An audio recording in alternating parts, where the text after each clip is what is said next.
Kakaunti ang nakakaalam sa espiritual na batas na ito na nagpapagana sa pananampalataya. Ang ikaapat na dimensyon, yung Gicho, kailangan kong simulan sa pamamagitan ng pagsasabi ng isang bagay na tila kakatwa para sa iyo. Ang Diyos ay hindi tumutugon sa maraming tapat na panalangin. Hindi dahil sa ayaw niya. Hindi dahil sa hindi niya kaya. Ngunit dahil ang panalangin na walang inkubasyon ay inday lamang sa espiritu. Marahil ikaw ay nananalangin. Marahil ikaw ay naniniwala. Marahil ikaw ay nag-aayuno. At sa kabila nito ay wala pa ring nagbabago. Itinanong mo na ba sa iyong sarili kung bakit? Naramdaman mo na ba na ang langit ay naging tahimik eksakto sa sandaling kailangan mo ng kasagutan? Napunta na ako sa kalagayang iyan. At eksakto sa lugar na yon ipinahayag sa akin ng Diyos ang espiritual na batas na namamahala sa pananampalataya, ang batas na naghihiwalay sa mga naniniwala lamang sa mga nararanasan ang himala. Kung aalis ka bago ang katapusan, mawawala sa iyo ang susi na nagpapaliwanag sa lahat. Kapag nagsimula na ang katahimikan, halos lahat ay binibigyang kahulugan ito sa iisang paraan, ang pag-iwan. Ganoon din ang naging interpretasyon ko noon. Tayo ay nananalangin, umiiyak, nagpupumilit, ginagawa ang lahat ng tama, at sa kabila nito ay lumilipas ang mga araw na walang anumang nakikitang senyales ng pagbabago.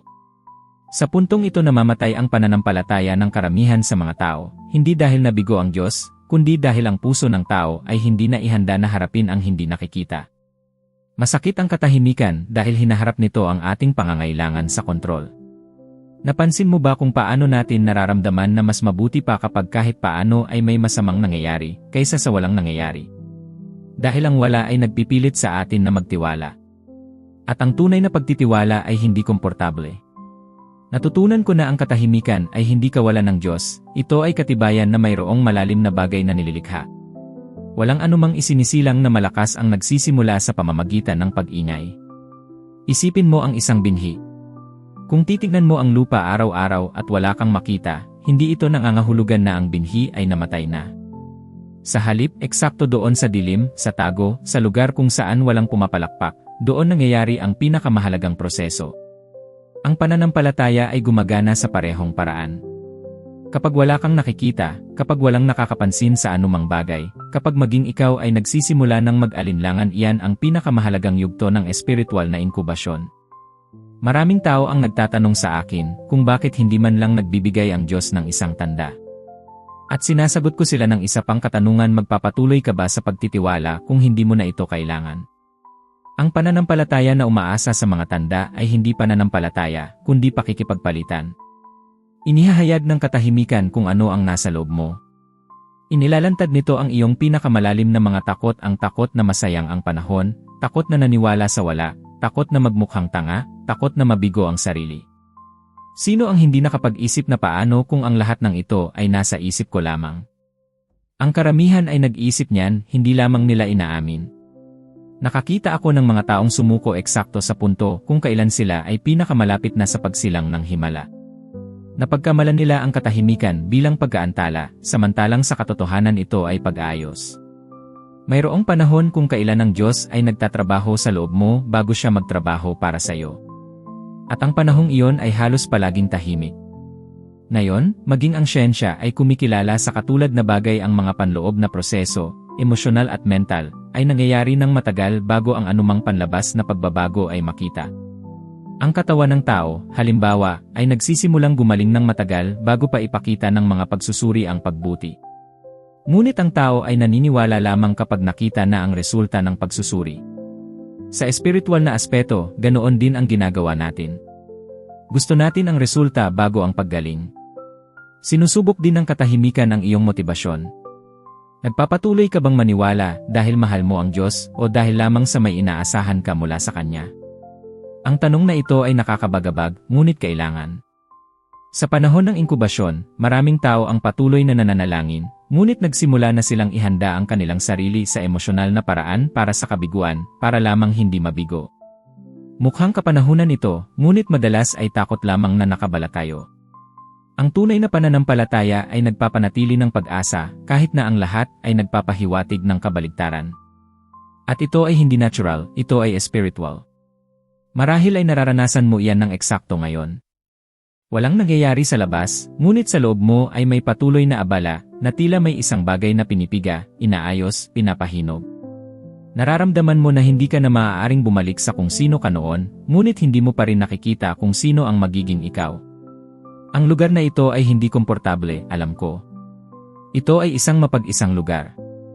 Ang mga tao sa paligid ay nagsisimulang magtanong, ang ilan ay nagpapayo sa iyo na maging mas makatotohanan, ang iba ay nagsasabi sa iyo na sumuko na at magpatuloy na lamang sa buhay. At nagsisimula kang magtanong kung hindi ba mas madali na huminto na sa paghihintay. Ngunit eksakto diyan pinapatunayan ng inkubasyon ang halaga nito. Dahil ang sinumang natututong manatili sa katahimikan ay nagkakaroon ng pananampalataya na hindi umaasa sa mga pangyayari. Natututong magpahinga ng hindi naintindihan ang lahat. Natututong magtiwala ng walang nakikitang mga garantiya. Natututong huwag bigyang kahulugan ang bawat pagkaantala bilang pagtanggi.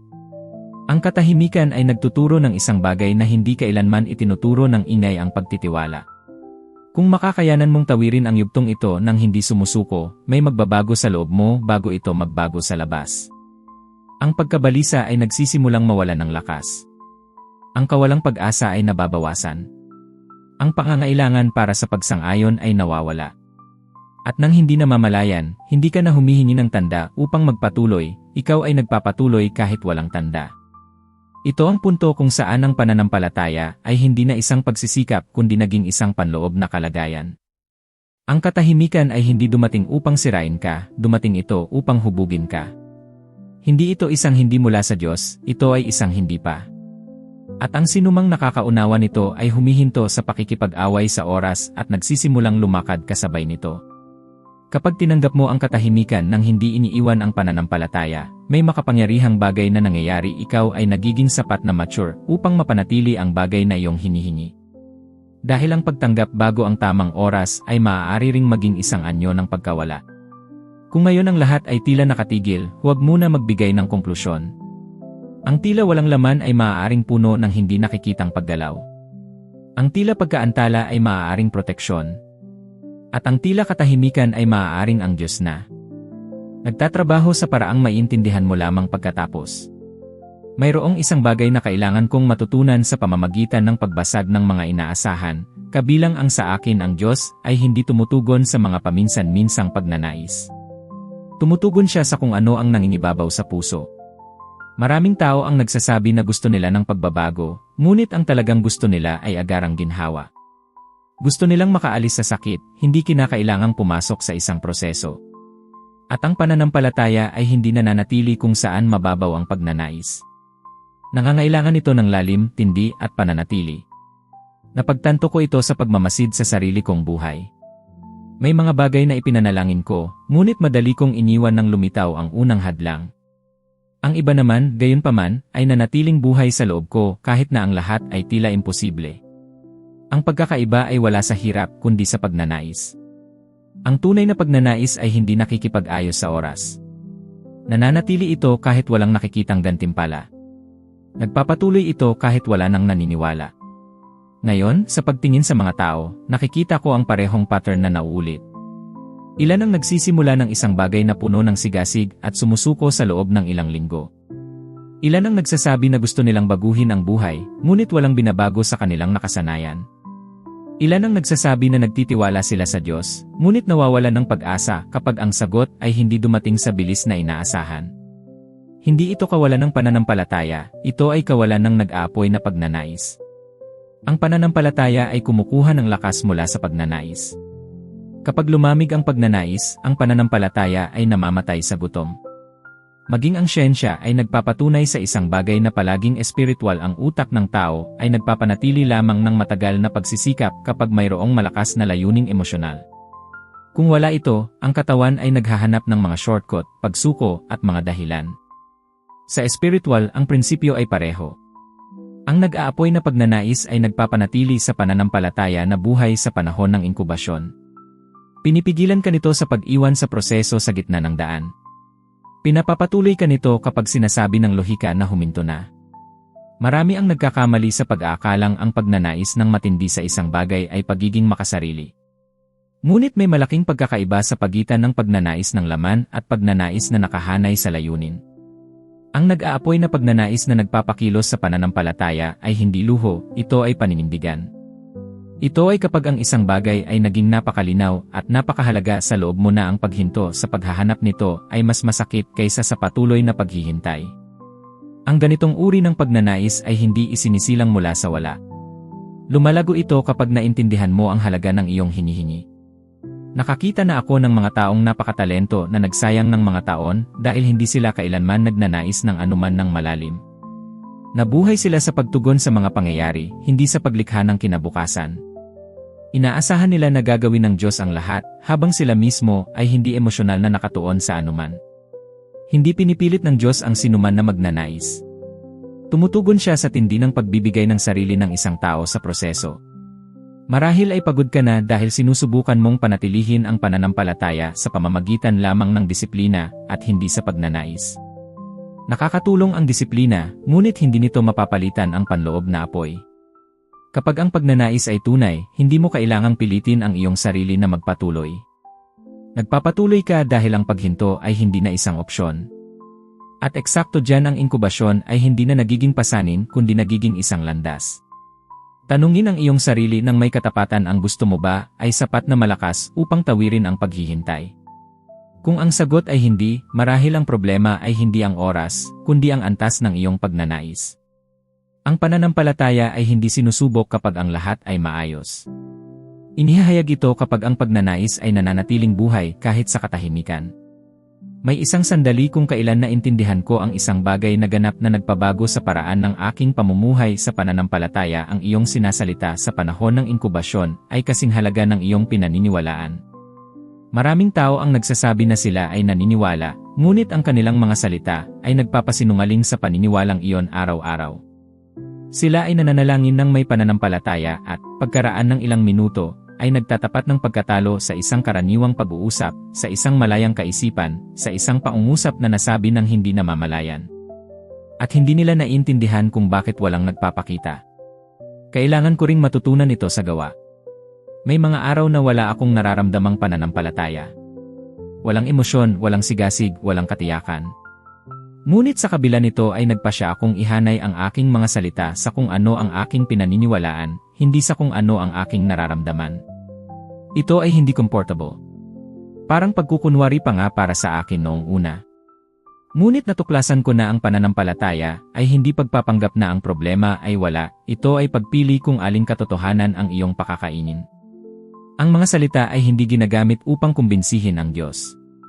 Ginagamit ang mga ito upang iayos ka.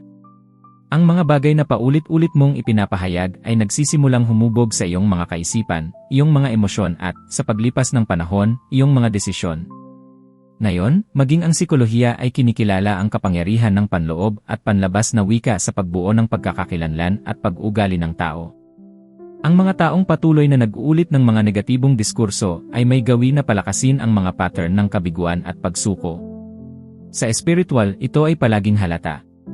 Ang bibig ay naghahayag ng kung ano ang namamahala sa puso. Marami ang nagsasabi na ako ay nagiging makatotohanan lamang.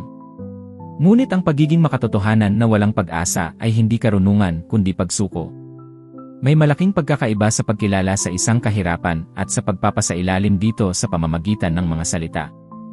Kapag nagtatapat ka ng pagkatalo, kahit iniisip mo na ikaw ay tapat, itinitigil mo ang proseso ng inkubasyon. Para itong pagbubukas ng oven bago ang tamang oras at pagreklamo na hindi umalsa ang tinapay. Ang pananampalataya ay nangangailangan ng angkop na kapaligiran upang umunlad at ang mga salita ay bahagi ng kapaligirang iyon. Natutunan kong bantayan ang aking sinasabi lalo na sa mga sandali ng pagod kung kailan ang kagustuhang magreklamo ay mas malaki. Hindi dahil ang pagreklamo ay kasalanan, kundi dahil naintindihan ko na ang bawat salita ay may direksyon. Alinman sa pinalalakas nito ang pangako o pinalalakas nito ang takot. At, sa karamihan ng mga pagkakataon, ang mga tao ay hindi nawawalan ng pananampalataya sa malalaking krisis, kundi sa maliliit na pang-araw-araw na pagtatapat ng pagkatalo na tahimik na naipon. Marahil ay naranasan mo na ito.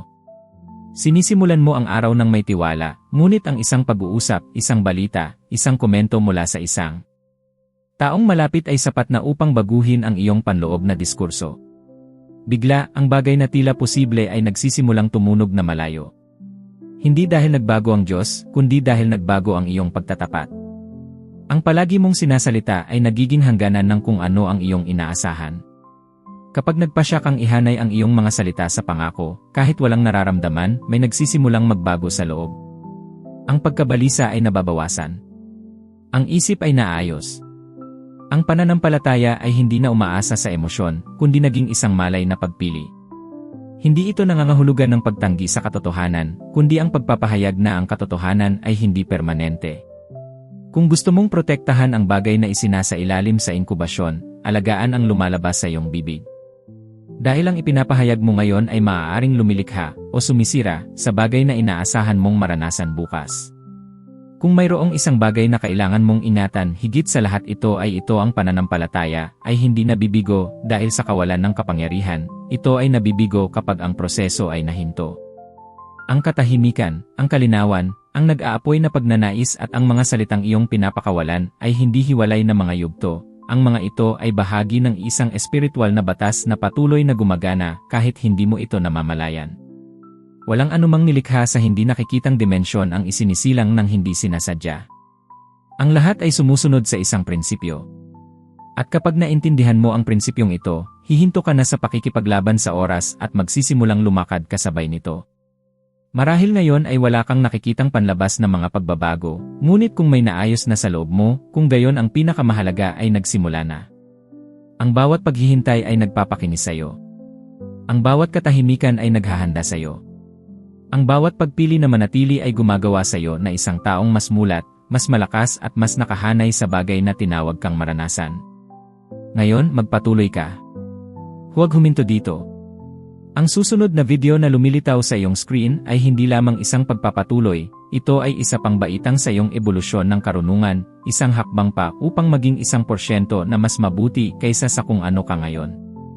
Hihintayin kita doon. Salamat sa paglakad kasama ko hanggang dito. Ang halaga ng araling ito ay higit pa sa 50,800 piso sapagkat ang karunungan ay walang katumbas na presyo. Gaya ng nakasulat sa Aklat ng Hebreo Kabanata 11 versikulo 1, ang pananampalataya ay ang katiyakan sa mga bagay na inaasahan at ang katunayan ng mga bagay na hindi nakikita. Ngayon ay 1:15 ng hapon at oras na para simulan ang iyong bagong yugto.